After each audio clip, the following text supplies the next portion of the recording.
Next morning, the Fat Controller spoke severely to James.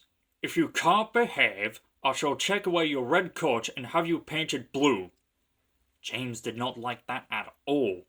He was very rough with the coaches as he brought them to the platform. Come along, he called rudely. "All in good time, all in good time," the coaches grumbled. "Don't talk, come on," answered James, and with the coaches squealing and grumbling after him, he snorted into the station. James was cross that morning. The Fat Controller had spoken to him, the coaches had dawdled, and worst of all, he had had to fetch his own coaches. "Gordon never does," thought James, "and he's only painted blue. A splendid red engine like me should never have to fetch his own coaches."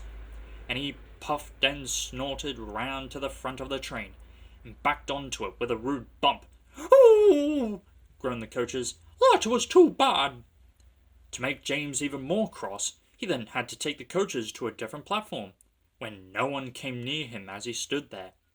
The Fat Controller was in his office, the station master was at the other end of the train with a guard, and even the little boys stood a long way off.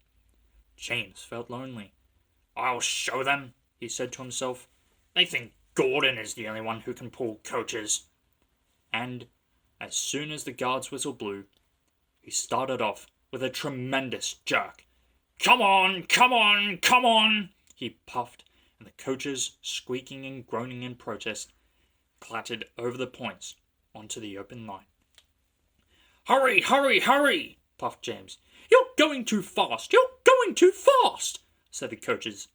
And indeed, they were going so fast that they swayed from side to side. James tried to go faster, but the coaches wouldn't let him. We're going to stop, they said.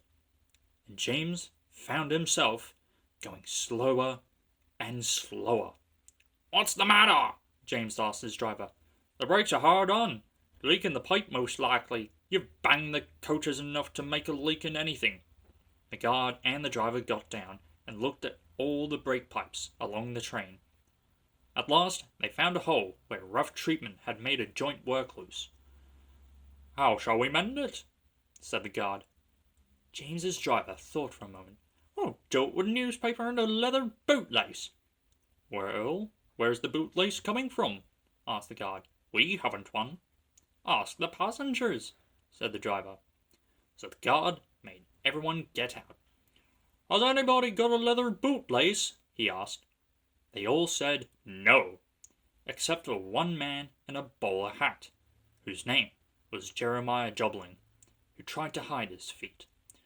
"You have a leather bootlace there, I see, sir," said the guard. "Please give it to me." "I won't," said Jeremiah Jobling. "Then," said the guard sternly, "I'm afraid this train will just stop where it is." Then the passengers all told the guard, the driver and the fireman what a bad railway it was. But the guard climbed into his van, and the driver and fireman made James let off steam. So they all told Jeremiah Jobling he was a bad man instead. At last, he gave them his laces. The driver tied a pad of newspapers tightly around the hole, and James was able to pull the train. But he was a sadder and wiser James, and took care never to bump coaches again.